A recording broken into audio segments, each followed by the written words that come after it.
Hey everyone, welcome to a new little segment that I'm calling Tommy's Tonewoods.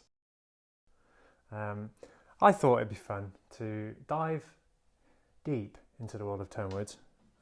Today we're going to start with some African Blackwood. Dalbergia Melanoxylon.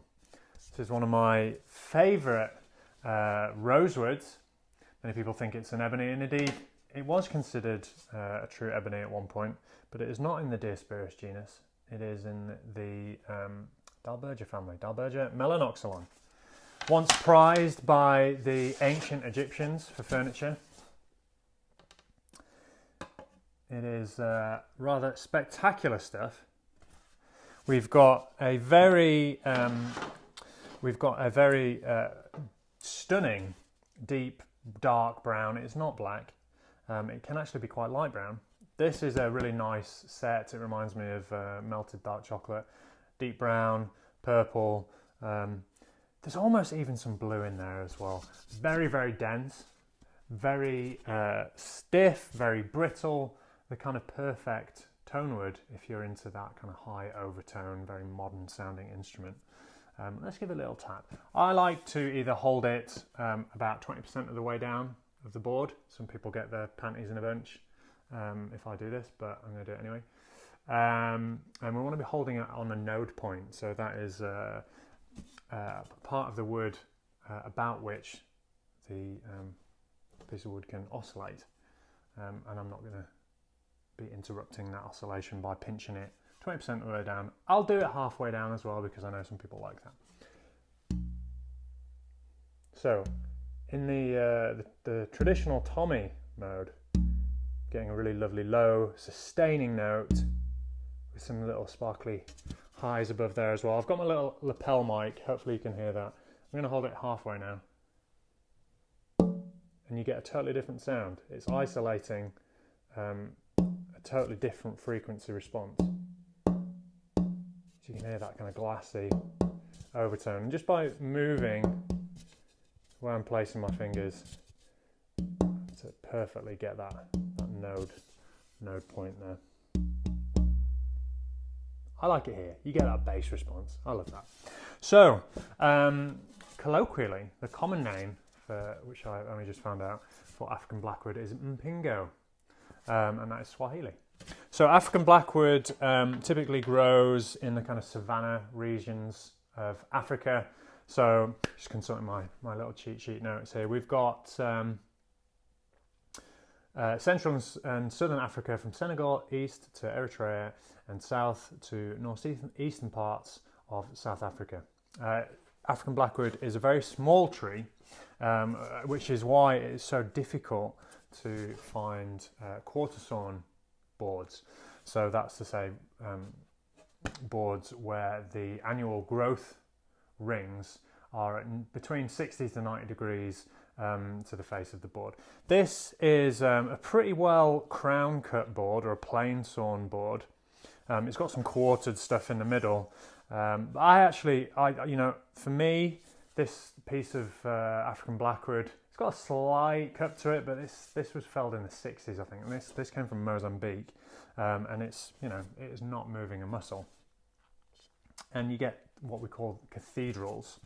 You can see it there on that side. These kind of flames, which are really beautiful. I really like that. Gabriel Janker, inventor of the Janker scale of hardness, originally determined African Blackwood to be one of the hardest woods in the world, and indeed it is, even harder, he found originally, than lignum vitae. So the Janker scale of hardness is really quite cool. It is to determine the hardness of a piece of wood by firing a steel ball and measuring how much force is required to drive that steel ball, which is half an inch, into the piece of wood up to half its diameter.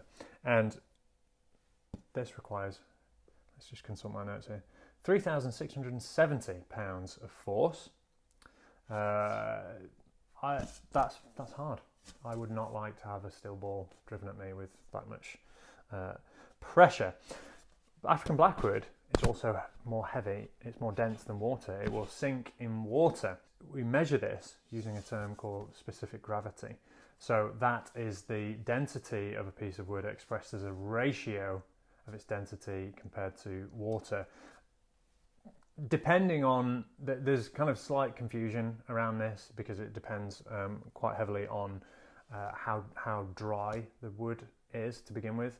Some people say you need to completely drive all of the moisture out to get a sense of its density. The measurement I'm going to use for this series of videos is when the board, a piece of wood, is at 12% moisture content. That is a kind of standard that we're going to adhere to. And the specific gravity of this African Blackwood, or the measurement that is applied to African Blackwood, is 1.27. So, specific gravity of 1.27. Well, let's see, what else can I tell you about African Blackwood?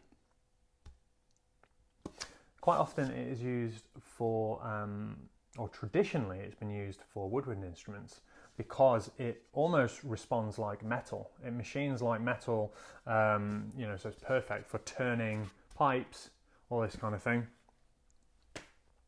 And because of the size of the tree, and because it's been so prized for centuries, it's increasingly, it's almost impossible to get hold of. This, I have stocks from Mozambique and Tanzania. The stuff from Mozambique was felled in the 60s. Stuff from Tanzania, I think it was felled in the 90s. I've got a few sets left.